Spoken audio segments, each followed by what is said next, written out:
दोस्तों, आज से लगभग 4 महीने पहले मैंने एक कम्युनिटी पोस्ट डाला था जिसमें मैंने आप सभी लोगों से ये पूछा था कि क्या आपने अवतार द लास्ट एयरबेंडर शो देखा है। जिनमें से बहुत सारे लोगों ने ये जवाब दिया कि हाँ, उन्होंने अवतार द लास्ट एयरबेंडर शो देखा है और ये उनके one of the favourite shows में से एक है। लेकिन वहाँ पे कई सारे लोग ऐसे भी थे जिन्होंने इस शो को अभी तक नहीं देखा है और उनके इस शो को ना देखने के कुछ रीजंस ये थे कि उन्हें ये शो पसंद नहीं आया, या फिर इस शो के जो मेन कैरेक्टर हैं वो बच्चे हैं, या फिर मन नहीं करा तो इसलिए देखा ही नहीं। और ये सब तो फिर भी ठीक है, लेकिन मेरा पर्सनल रीजन इस शो को ना देखने का ये था कि इसका जो मेन प्रोटैगनिस्ट है वो टकला है। क्योंकि पहले के टाइम पे जो कार्टून्स या एनिमे हम देखते थे उसमें जो मेन प्रोटैगनिस्ट होता था शो का, उसके लंबे लहराते बाल हुआ करते थे और एक बढ़िया सा हेयर स्टाइल होता था। लेकिन यहाँ पे तो मेन प्रोटैगनिस्ट एक गंजा बच्चा है, तो भला मैं इसे देखूं ही क्यों? ये तो मुझे अपीलिंग ही नहीं लग रहा। मतलब मेरी उस टाइम पे तो मेंटेलिटी ऐसी थी और इसी बकवास रीजन की वजह से मैंने इस शो को बहुत लंबे टाइम तक इग्नोर करा था। मुझे इसके बारे में बचपन से पता था, पहले भी ये आता था बचपन में और मैंने शायद थोड़ी बहुत झलक भी देखी होगी इसकी टीवी पे, लेकिन मैंने इसको कभी एक चांस दिया ही नहीं। पर 7-8 महीने पहले की ही बात है कि अचानक से यूट्यूब पे मुझे एक वीडियो रिकमेंड होती है जो कि अवतार द लास्ट एयरबेंडर की ही थी और उस वीडियो में बहुत सारे अवतार के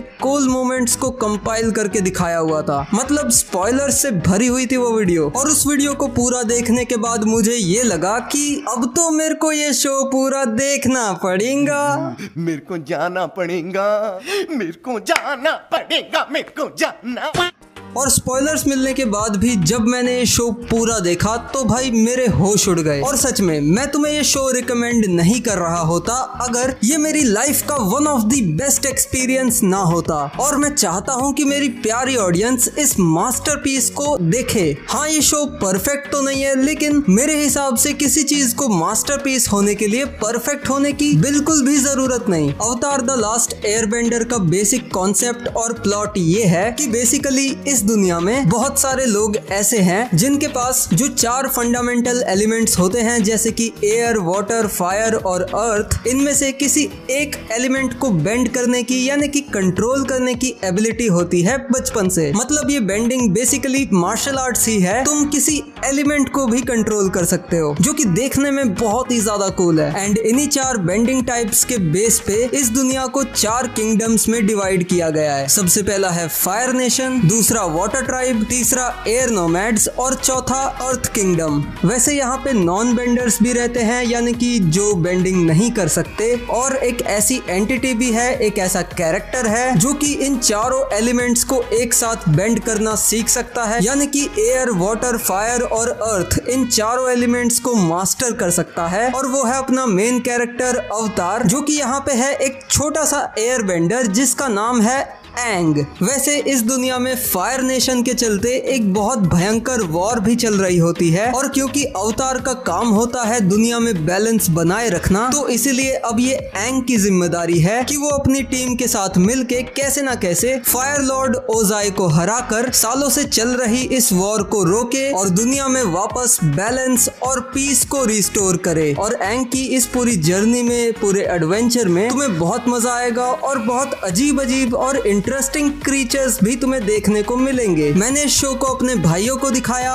उन्हें भी ये पसंद आया और कई सारे लोगों को रिकमेंड भी करा, लेकिन उन्होंने शायद मेरी बात को हल्के में लेकर इस शो को अभी तक देखा ही नहीं। और इसीलिए भी मैं ये वीडियो बना रहा हूँ कि अगर कोई मेरी तरह किसी फालतू रीजन की वजह से इस शो को अभी तक नहीं देख रहा था, तो मैं उसे और तुम्हें ऐसे 5 रीजंस बता सकूं कि क्यों तुम्हें अवतार द लास्ट एयरबेंडर देखना ही चाहिए।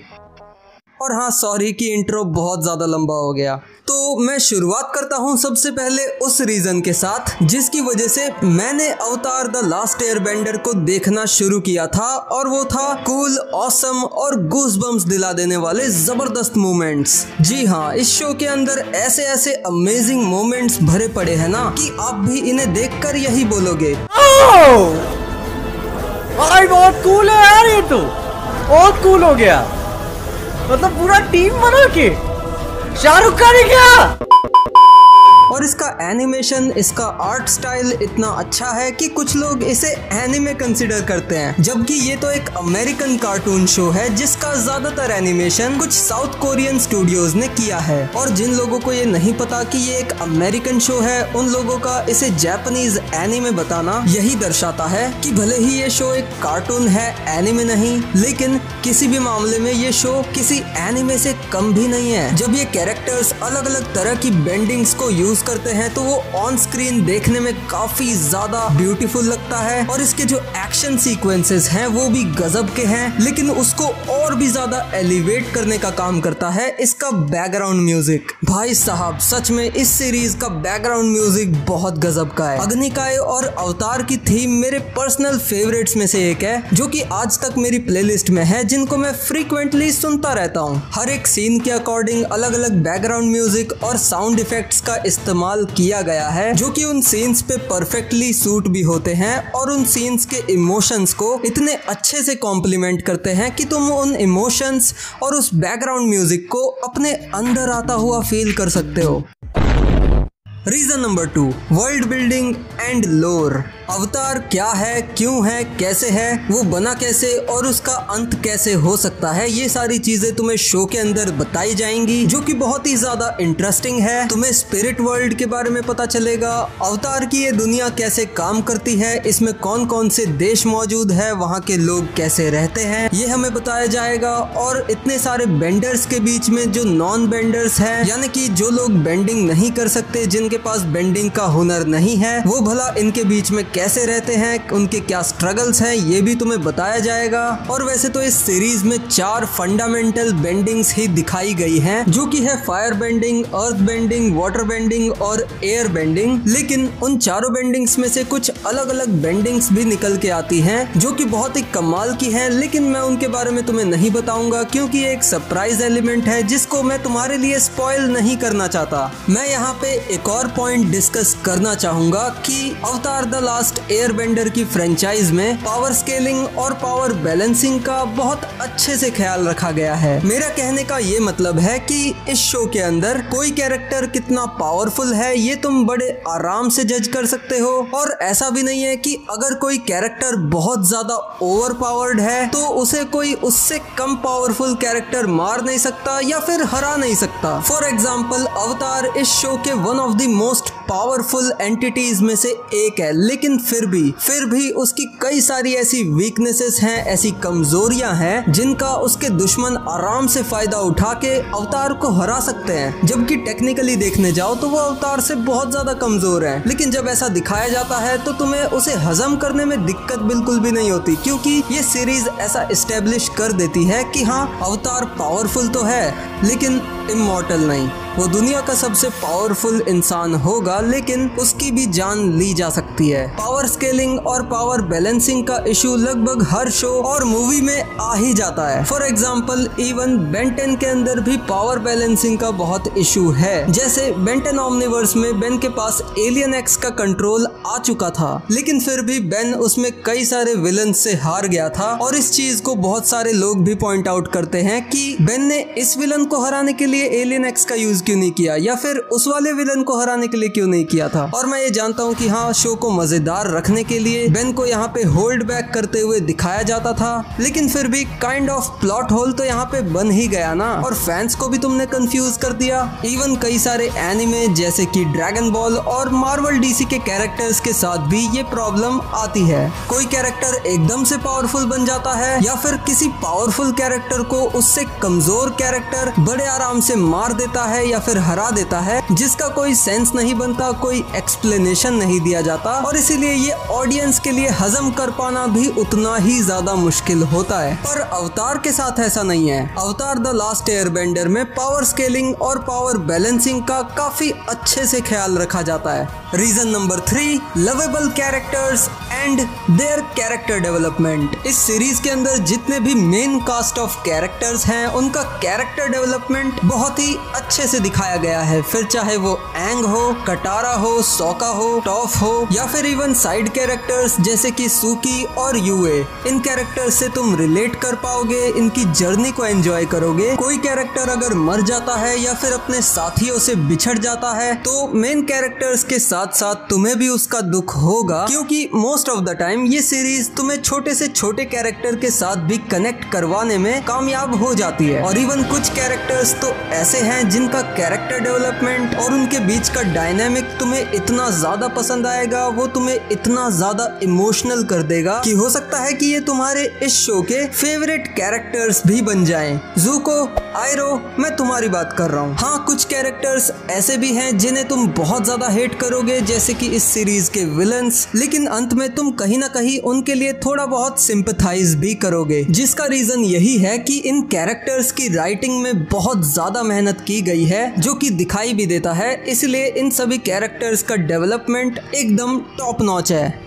रीजन नंबर 4, इसका एक अंडररेटेड सीक्वल भी है। अब देखो, वैसे तो अवतार द लास्ट एयरबेंडर अपने आप में ही एक कंप्लीट शो है, इसकी स्टोरी पूरी कंप्लीट है, पर इस शो को पूरा देखने के बाद आपके मन में कई सारी मिस्ट्रीज और क्वेश्चंस आएंगे जिनके जवाब हमें इसकी सीक्वल सीरीज यानी कि द लेजेंड ऑफ कोरा के अंदर दिए गए हैं, जहाँ पे हम एक नई अवतार कोरा की कहानी को देखते हैं। और सच में ये शो भी मेरे लिए काफी ज्यादा एंजॉयबल था। अवतार द लास्ट एयरबेंडर के इवेंट्स के बाद इस वर्ल्ड में क्या क्या होता है, क्या नहीं होता है, ये हमें the legend of Korra show के अंदर बहुत अच्छे से दिखाया गया है। हमें अवतार की हिस्ट्री के बारे में बताया जाता है, पहला अवतार कौन था और वो कैसे बना, ये सारी बेंडिंग टेक्निक्स जो भी हम देखते हैं ये भला किसकी देन है, और बेंडिंग्स को और किस किस तरह और किन किन कामों में इस्तेमाल किया जा सकता है, ये भी हमें इस शो के अंदर बखूबी दिखाया गया है। हालांकि फिर भी बहुत सारे लोग ऐसे भी हैं जो कि इस शो को बहुत ज्यादा हेट करते हैं जस्ट बिकॉज कि इसकी प्रोटैगनिस्ट एक फीमेल है, जो कि मेरे हिसाब से तो बहुत ही डम रीजन है इस शो को हेट करने का, क्योंकि कोरा अपने आप में काफी अच्छी लिखी गई कैरेक्टर है। हाँ, वो एंग से पर्सनालिटी के मामले में एकदम ही डिफरेंट है और यही चीज मुझे उसकी पसंद है कि वो एंग जैसी नहीं है बल्कि वो एक अलग अवतार है, एक अलग कैरेक्टर है। हाँ, अगर कोरा के कैरेक्टर की राइटिंग अच्छी नहीं होती तो मैं भी उसे हेट करता, पर मेरे हिसाब से तो कोरा के कैरेक्टर को जैसा भी लिखा गया है वो एकदम सही है और वो हेट करने के लायक तो बिल्कुल भी नहीं है। और लोगों का दूसरा रीजन लेजेंड ऑफ कोरा को हेट करने का ये है कि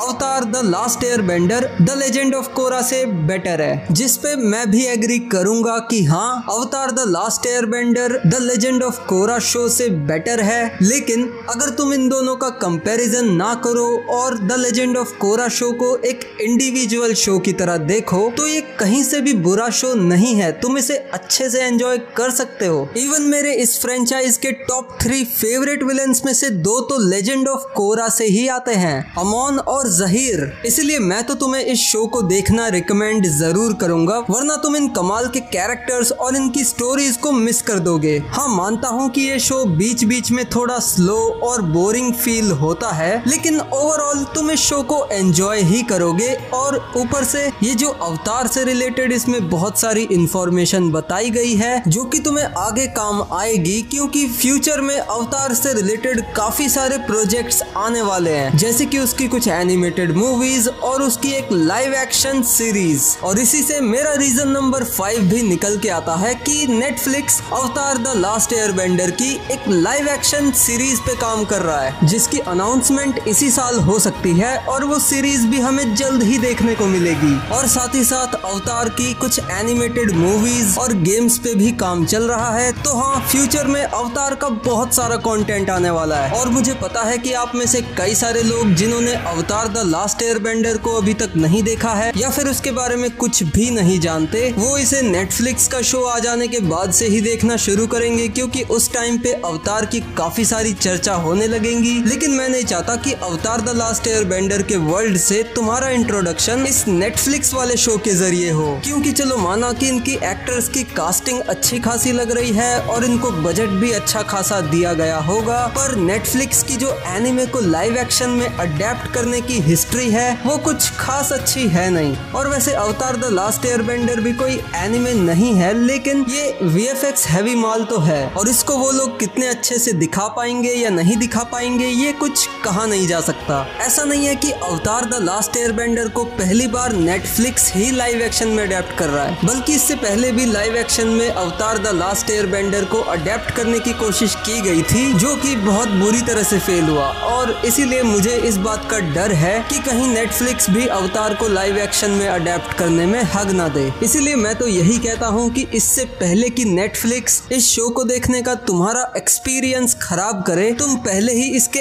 एनिमेटेड वर्जन को देख लो और बाद में जब लाइव एक्शन आ जाएगा तो उसे भी देख लेना, और इस तरह से तुम दोनों चीजों के मजे उठा पाओगे। और इतने सब के बाद अगर तुम अवतार द लास्ट एयरबेंडर देखने के लिए फाइनली कन्विंस हो चुके हो तो तुम्हारे मन में शायद एक सवाल भी आया होगा कि मैं इस शो को भला देखूं कहाँ पे। तो देखो, मैं तुम्हें अवतार द लास्ट एयरबेंडर को देखने के लिए 3 ऑप्शन बताता हूँ। पहला ऑप्शन है कि तुम इसे नेटफ्लिक्स पे देख सकते हो ओरिजिनल इंग्लिश डब के साथ। हिंदी डब वहाँ अवेलेबल है या नहीं मुझे पता नहीं। दूसरा ऑप्शन ये है कि तुम इस शो को फ्री में हिंदी डब के साथ यूट्यूब पे ही देख सकते हो, सोनिक के ऑफिशियल चैनल सोनिक गैंग पे। वैसे सोनिक या निकलोडियन कुछ भी बोल लो, इनकी डबिंग तो काफी अच्छी है, लेकिन इसके साथ एक प्रॉब्लम है, और वो प्रॉब्लम ये है कि अवतार द लास्ट एयरबेंडर के सीजन 3 जो कि उसका सबसे बेस्ट सीजन था, उसे इन्होंने डब ही नहीं करा। और वैसे मैंने भी सीजन 2 तक इस शो को यहीं पे देखा था और उसके बाद सीजन 3 को मुझे इंग्लिश में देखना पड़ा, लेकिन मैं उसका रिग्रेट नहीं करता हूँ क्योंकि इंग्लिश में देखने में मुझे बहुत मजा आया। और मैं रिकमेंड भी करूंगा तुमको कि अगर तुम्हें इंग्लिश समझ में आती है और तुम इंग्लिश में मूवीज वगैरह देख लेते हो तो तुम इसे भी जरूर देखो, इंग्लिश में बहुत मजा आएगा। लेकिन अगर तुम इसे पूरा हिंदी में देखना चाहते हो तो तुम्हारे लिए तीसरा ऑप्शन भी है, जो कि है ETV बल भारत की डबिंग। अब पर्सनली मुझे इनकी डबिंग उतनी अच्छी नहीं लगी, पर इनकी एक अच्छी बात यह है कि इन्होंने अवतार के सीजन 1, 2 और 3 यानी तीनों सीजन्स को हिंदी में डब किया हुआ है। और इन्होंने द लेजेंड ऑफ कोरा को भी हिंदी में डब करना शुरू किया था, पर वो कहाँ तक किया है मुझे उसका कोई आइडिया नहीं है, मैंने तो इंग्लिश में ही देखा था उसे भी। लेकिन कम से कम अवतार द लास्ट एयरबेंडर तो तुम्हें हिंदी में देखने को मिल ही जाएगा। पर ETV बल भारत की डबिंग तुम्हें कहाँ देखने को मिलेगी ये तुम खुद ही जुगाड़ लगा के ढूंढ लो, क्योंकि मैं अगर इस वीडियो में वेबसाइट्स का नाम लेने लग गया तो हो सकता है कि ये वीडियो टेक डाउन भी हो जाए। इसलिए अब ये तुम ही डिसाइड करो कि तुम्हें अवतार द लास्ट एयरबेंडर नेटफ्लिक्स पे देखना है या यूट्यूब पे फ्री में हिंदी डब में सोनिक गैंग के चैनल पर देखना है, या फिर जुगाड़ करके ETV बल भारत के हिंदी डब में देखना है। एंड अगर ये शो तुमने पहले ही देख लिया था या फिर अब देख के आ चुके हो तो मुझे कमेंट्स में जरूर बताना कि इस शो का तुम्हारा फेवरेट कैरेक्टर कौन सा है और फेवरेट बेंडिंग कौन सी है। मेरा फेवरेट कैरेक्टर तो ज़ूको है और फेवरेट बेंडिंग है वाटर बेंडिंग। तुम्हारा तुम मुझे कमेंट्स में बता देना। बाकी इस वीडियो को लाइक और चैनल को सब्सक्राइब जरूर कर देना। और हाँ, अगली वीडियो बेंटेन पे ही आएगी, चिंता मत करो।